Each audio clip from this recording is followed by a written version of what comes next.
Professor Welch, welcome to the podcast. Thrilled to be here. I'm so excited to have you here. I obviously loved your class. I love your writings, and I read your book a long time ago. I don't want to go too deep into your resume here, which I have it basically pulled up, but it's a lot. It's a lot here. You know, you've been a What happens when you reporter. get old? When you get old, your resume gets very long. It's also super notable. So you got a reporter, you got HBS Baker Scholar, editor in chief of a Harvard Business Review, a consultant. Obviously, we all know from New York Times bestselling author, a professor, dog mom, as well as human mom, a lot of different things. Yeah. So, with all that being said, there's a lot of places to jump in, but I wanted to jump into a deep cut, which is your story about you being told that you don't value fun while you're at Harvard. So, let's start there. Yeah. I love that story also. Just to paint a picture of it, I was a second year student at HBS. I was different than other students in that I went to business school to learn about business. Had been a reporter and then I had been put onto the business beat, and I thought, oh my gosh, this thing exists that I don't understand at all, business. So I need to learn about it. And I landed at Harvard Business School. And again, one of the great mysteries of all time is why they accepted me, but they did. And I got there and there were all these people who wanted to switch what kind of banking they did, or they wanted to go from a family business to consulting. And I was like, wait, what's equity? I was just a very big newbie. And then the way it was in those days, and I think it still is that every single semester, 10 to 15% of the class was flunked out. It was called hitting the screen, because your average would go up and it would hit the screen and those students would be gone the next semester. And I was terrified of hitting the screen and flunking out.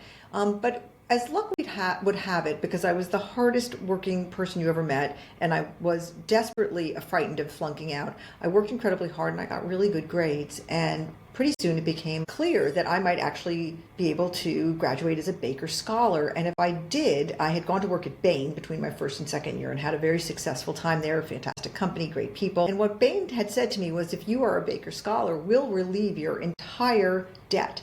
Now, I was paying for HBS out of pocket, and I had been a reporter, and my husband at the time had been helping me. It was my first husband, Eric, and he'd been helping me, but then he lost his job. So I had an unemployed husband, and we were paying out of pocket for business school, and here was Bain that was going to come in, and it was going to pay off all my debt, and on top of that, pay me more money than I'd ever heard of in my life, that somebody could make that much money.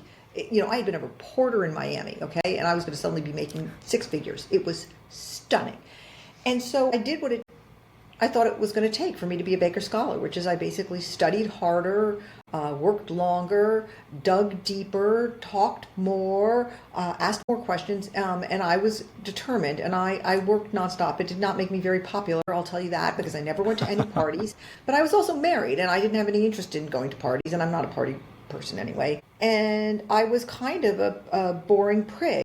Now, I had grown up in a family that was of pretty modest means, and we had no excess when I was growing up. And I never felt like I was poor, but I certainly wasn't rich. And I certainly understood that my mom, when we left the grocery store, would look at the receipt and make sure we hadn't been overcharged for a can of SpaghettiOs. And so I understood. I never had this feeling of having any plenty, and here I was almost out of money, but with the potential of possibly having a ton of money. And so my value, what I valued in life was very, very clear at that point. My value was becoming a Baker Scholar, getting myself out of debt, and really, the bigger value was to get rid of this uh-oh feeling that was always in my stomach. This feeling of anxiety. I was not born a carefree person. I've never done a carefree thing in my life. It's just not my personality. Sometimes I do spontaneous things and everybody goes like, what's wrong with Suzy? She's being spontaneous. But I did not like the anxiety, and I loved the idea of self-sufficiency and not being scared, okay? This is the context for me walking across the campus at HBS with my books, literally clutching my books to my chest, and I was approached by a classmate who said to me, hey, are you going to the big party tonight that every single person in the whole school is going to? And I said, I looked at him witheringly, and I said, we have class tomorrow. Okay, and because my plan was to do what I did every single night, which was to go home and study my brains out and be more prepared than any person, because God forbid the teacher call on me first, cold call me, that I would be able to crack the case perfectly. And I said, like, we have class, and I just like, and he looked at me with disgust. I still remember his name was Dan. And he said, you know what, Suzy, you just don't value fun. And I was like super offended. I actually had like a physical response, like kind of hot lava in my body. Like I remember feeling like my chest welling up. And I think I said to him, I do too value fun. And I like stormed off, and he kind of laughed, cackled. I went to my car. My face was like burning red. And, my car, which like had no spark plugs and all sorts of other things wrong with it because I didn't have the money to take care of it. And I got into my car, and I remember thinking, he's right. I don't value fun. And I'm not ashamed to say, I don't value fun. I don't value fun. And he doesn't know why. He can't possibly know what it feels like to be me. He's got his parents paying for his business school. He was an investment banker before he got here. I'm a girl with no safety net and the chance to get out of anxiety and to get my life together and to, at the time, the song that was really popular on the radio was "The Shoes on My Feet, I Bought 'Em." And I wanted to be that. I wanted to have the shoes on my feet, I bought them. And I wanted to stop being scared. And I wanted to be taken seriously. And all of those things meant, because a lot of people thought, like, what is she doing at business school? She was a crime reporter. And I had like a chip on my shoulder that was as big as a boulder. And I had real fears about being able to pay my rent. And I didn't value fun. And they could go sit on tax. I valued self-sufficiency and my own sense of pride. And they could all take a hike. And I thought at that moment, why are their values better than my values? They're not. I have different values. But my crime was not that I didn't value fun. My crime was that I didn't ever say, hey, I'm just not in a place in my life right now where going to parties works for me. I've got other values and priorities, and bear with me as I sort of try to live out those values. My crime was pretending I was just like them and not wearing my values with, on my sweater so that they could see them. And instead, I just sort of went along and then didn't do anything that you would expect somebody to do. And so it was a real moment of truth for me when, number one, I realized, A, I had values. I had never really thought about them because I had been in survival mode my entire life up until that point.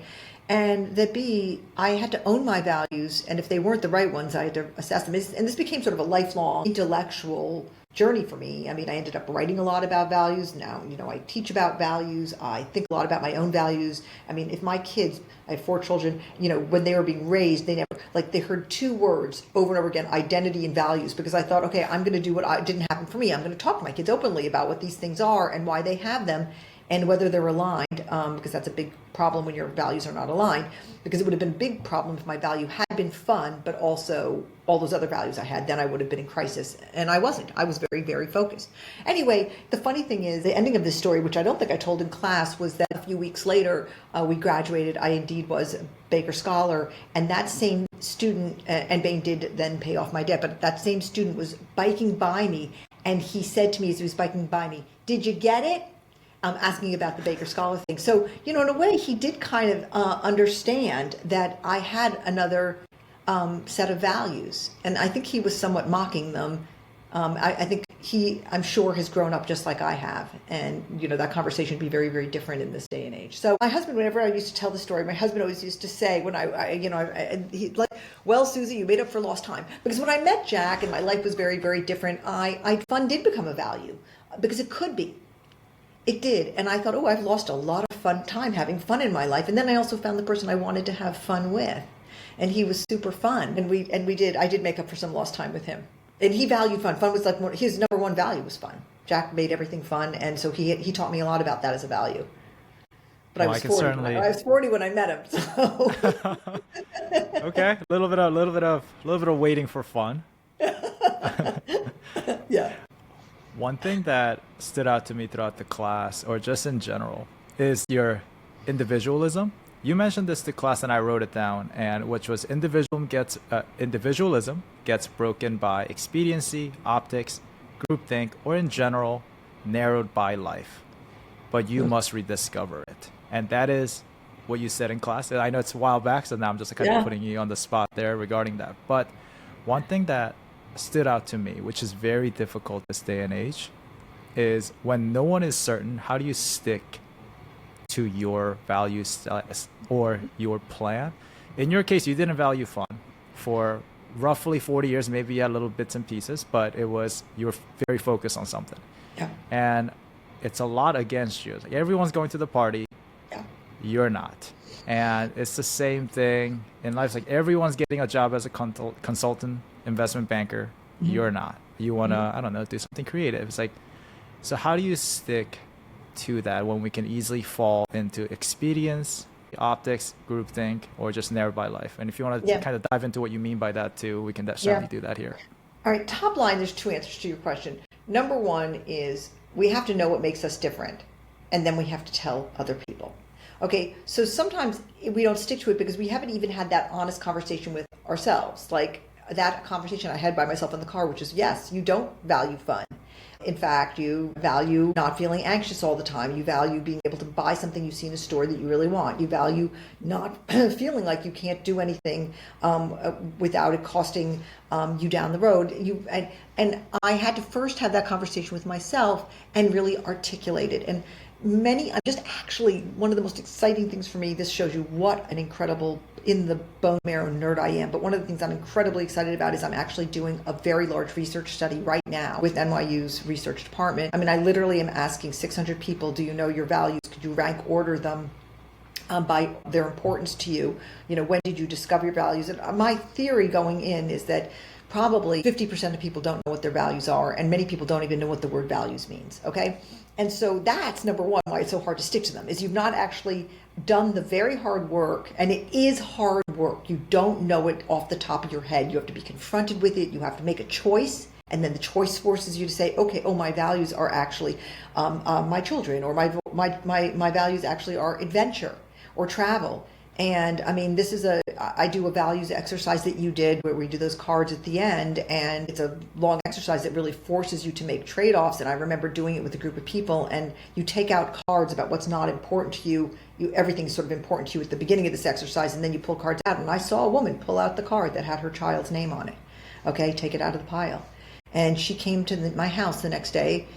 This was with a group of private clients, and she was crying. And she said, I cannot believe I took the child's name out of and I said, well, let's talk about your values around parenthood. And she said, I'm not allowed to talk about it. I didn't. And then it came out that she really never wanted the child. She did it to help. Her husband wanted the baby, and she didn't want another one. He wanted another one, and she loved the child, and she was willing to be a mother to him, but she didn't want to be forced into more parenthood. And she had to have that conversation with herself so that she could then start to have it with other people around her. So we get pushed away from our individualism, our true set of values, because we are very, very clever at dodging and weaving around having the hard conversations about admitting who we really are and what choices we have to really make because of that. And then the second part of it is once you've done that very hard work of identifying your values, and I keep on repeating this phrase hard work, because if it's not hard work, you're not actually doing it, that once you've done that hard work of identifying your values, that you start to find good language to speak to the people around you about it. Like as I told him this story in class, I don't know if you remember it, and that the hardest conversation I ever had was when I finally was forced, when my kids were really young, to figure out how much work mattered to me versus being a parent. And I finally had to admit to myself that work was my priority. I had these 4 children. Thank God I had them. They're the best friends I have in the world. But at the end of the day, when they were little, I had to confront the fact that being a successful career woman was more important than being a good mother to me. This was very countercultural. Number one, it's countercultural in every culture for a mother to say that. Women say it a lot more today than they did when I was raising my kids, okay? And then secondly, I came from a big Italian family, and this was heresy. Heresy. I mean, this was not received warmly. But the hardest conversation was telling my kids. And I had been trying to be all things to all people, and it was kind of just a gigantic SH show because I could not have 2 priorities that were constantly in conflict be the same weight. So I sat my kids down and I said, you know how unhappy mommy is? Mommy's unhappy all the time, and I think I know why. And I said, I have a theory that one day you're going to grow up and you're going to leave, but I'm going to still be here. And when you go, I want to be somebody. I was divorced, single mother at the time. And I said, I have this thing, I have my mind, I have a mind that feels like it's on fire. I like to think, and I like to work, and I like to run things. And I love you, and if you needed a kidney, I'd give it to you. And I'd actually give my life for you, okay? But I want you to know that my work is incredibly important to me, and I'm going to make a lot of decisions where it's going to look like my work comes first. And what I ask of you is that you help me. And thank God they trusted me and they loved me, and they all said, okay. I said, we're in this together, help me. And I think they knew how much I loved them. And I tried to be the very best mother I could be, but my career came first. And I had to find language to tell my kids that. And my kids took it a lot better than my family did. And other mothers were not, I didn't have a lot of friends with the stay-at-home mothers. Now, I found a really great core of working moms like myself who had the same values, and we banded together. And the jury's in on my kids. My kids are in their 30s. They're spectacular. They adore me. They're my best friends. So whatever, maybe part of it is luck, but part of it is I was just really honest with them. Sometimes I would say that senior year of high school, by this time I was married to Jack, and I had a great co-parent in him, and I got very lucky because I ended up having a spouse who stepped in where I could not, and he did a lot of the heavy lifting on parenting. But senior year, my oldest son was going to in line to be the national wrestling champion, okay? He was a profoundly great wrestler, and he pointed out to me and Jack that we hadn't been to a single match. And he said, I need you there. And I said, you've asked, you've made a huge number of sacrifices for me, and Jack and I give you our honest allegiance. We will be at every single one of your matches this season. And we did. Oh my God, we flew all over the country, and we sat in more sweaty wrestling arenas and we watched him win it was scary. Wrestling's not a sport you want to watch as a mother, and we did it. But he knew when to ask, and I met him where he was. But there weren't a lot of times I did that before then. I wanted to touch on a quick thing, or at least I guess it's undercurrent, is obviously importance of career, but your ability to reskill yourself. I mean, that's a big part of the class that you teach, but we're talking about journalism, consulting, editor. Obviously, you're running your own things, and then working in different aspects while having a family. How do you reskill yourself, or was that always in your mind? Because one of the things we talk about nowadays, sometimes we don't know where to reskill, how to even begin. But it seems like back then, when you had less resource, you found a way to reskill yourself. Was that vision clear?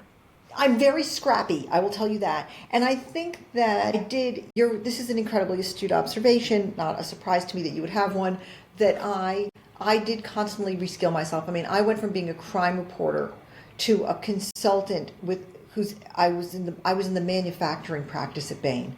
I mean, I had heavy manufacturing clients in the Midwest. I had been covering crime 3 years beforehand. I have to ponder for a moment why that was. I think I say this to my kids. It's going to sound incredibly nutty on its face, but I always say to them, I'm so sorry I could never give you the gift of being poor. And they're like, shut up, Mom. And I'm like, no, the gift I had of not knowing if we were going to be able to make rent, which was something that happened with my family when I was growing up. My father had an interesting career. He had great years and he had terrible years. There were times he got fired along the way. There were some very tough years where my parents and if you are hungry, and I've actually been physically hungry, okay, then you never settle. And I was always feeling like, okay, what's the next thing? What's the next thing? And I think one thing that's kind of weird about me as a person is that I've always been just only interested in new music. Somebody asked me the other day, what's your favorite era? And I was like, well, I like 90s grunge, but I mainly only listen to new music. And I always want to know, what's new, what's the next sound that's coming? And I think that's a little how I faced my career. It's like, okay, time to pivot. I also think I was really helped by curiosity. I'm just very curious. So I wanted to know how to be a consultant in heavy manufacturing. Okay, then the hardest thing for me to learn along the way, to be honest with you, was how to be a leader. like I could reskill myself in a lot of things. Like I could learn how to do economic analysis. I could learn how to do regression analysis. I could learn how to do all sorts of different skills, partially just because genetically, I'm grateful to my family. I have certain, like I have my mind works. I've got some brain power, I guess. But you could be really smart and not reskill. I just was always really scared of being left behind, really, really scared of being left behind. And so I was always like, what's the next thing? What's the next thing? And I remember like when the Internet of Everything came out. I don't know if you remember this, like it was a very brief fad, the Internet of Everything. And I remember turning to Jack and saying, what is the Internet of Everything? He said, I don't know. And we at the same time said to each other, let's find out. And so he had this too. It's like we weren't going to go, not another new thing. We're going to be, let's find the people who know, let's find out today what this is and get ahead of it. That's the way we were. And I feel that way about everything. I still feel that way. Like when my kids tell me something, well, most people are listening to the X or doing something. I'll be like, what is it? I want to know. And they're like, they basically will try to tell me I'm too old to learn about it. I'm like, you're wrong. And I was this way when Twitter came out. Like everybody was like, what is it? And I was like, the minute I heard about it, this was 13 years ago. And I said, somebody teach it to me. So that's just, I think there's a little element of personality trait in that. But another part of reskilling, I think, that's more difficult than just the word reskilling itself, is something that I've seen in your career or just you in general, is picking it all up from zero. Yeah. And personally, I don't even like that much, but I know it has to be done. But I genuinely, that's the part that I dread the most, because it's like going to the gym. You haven't been to the gym in a while. Yeah. You go, you lose all your progress. You have to start over. But this is the case in terms of landscape of business, career. Yeah. Like being a product manager for AI wasn't a career choice for my mother's generation. That wasn't really a thing. Yeah. But it became a thing. And then now everyone wants to get into AI, for example. But in the past, everyone wanted to work at GE. Right. And maybe before that, everyone wanted to work at Ford. Maybe before that, you wanted to work at Standard Oil. Who knows? Yeah. But what I'm trying to say here is, how do you pick it all from zero? Let's talk professionally, then we'll go into personal pickups from the zero. But how do you do that? Well, so you have no choice, okay? And it gets easier. Because once it happens to you, once you're fired one time, I think you might remember this. I asked every class I teach, who in here has been fired? And usually it's not very many people because you're all young, successful, bright and shiny people. And I say, oh, that's too bad. I hope you all get fired soon. Because once you've been fired once, you realize, oh, okay, I lived and it got better. And that wasn't so bad. And it was embarrassing, but everybody's been fired. And it doesn't make people like you less. It makes them like you more because you have suddenly proved your vulnerability and humanity. I was fired from HBR. Actually, the day I was fired because I ran off with my husband in a way that was, I mean, if this happened in this day and age, it would have been a blip. They would have been, oh, look. But in those days, it really mattered that I met him on the job. And anyway, and I got canned. And I actually said to Jack the next day, sobbing hysterically, because I had loved my job so much, and I had been so embarrassed by the way they did it. And I was sobbing and sobbing, and I said to him, I'll never work again. And he literally, like, burst into laughter in my face and said, what are you talking about? I said, I'll never get another job. He said, get over yourself. I mean, kind of the snap out of it. And he was like, what's wrong with you? And I was like, no, I'll never get another job. He said, you're out of your mind, Suzy. And he had just seen so many careers. I had just been Mrs. like little successful girl, all away. And it's great. So, 5 days later, Oprah's magazine called me and I was working because they asked me to come work there. I mean, the editor of the Oprah magazine called and said, how would you like to come work here? And I was like, what? And he was like laughing in the corner saying, oh, I hope those 5 days were survivable for you, Suzy. And I think you learn and it's not so bad. And my best friend actually came to speak to one of my classes, DMS, and I had her come specifically because I had been running on the treadmill and the phone kept on ringing and ringing and ringing. And finally I got off because somebody needed me. And I picked up the phone and she was sobbing, saying, they fired me. She had been a big account executive at a big firm. I had been telling her for 2 years she was about to be fired because she made a huge amount of money but didn't bring in enough clients. And they fired me. And I said to her, this is going to be the best day of your life.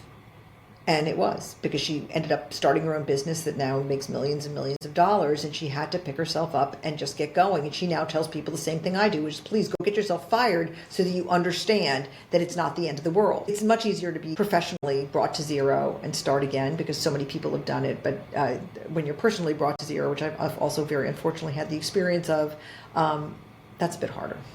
That's a bit harder. So,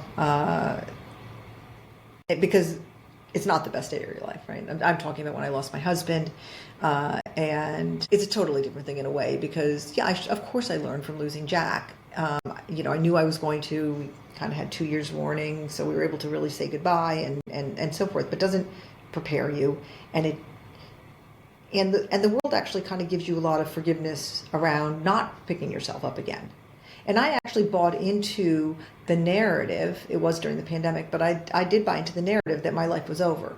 And I went out to the woods, and I thought, I'm never leaving the woods. I had a country house out in really on the boonies, and I thought, I'm never leaving.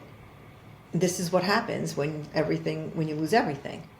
And then very serendipitously, the Today Show called and asked me if I would be back on. I had worked there, and I said, okay, I guess, I don't know, because I'm such a good girl, and they wanted me to come back. And so I said, okay. And then literally when I was on the set back at work, I was so happy.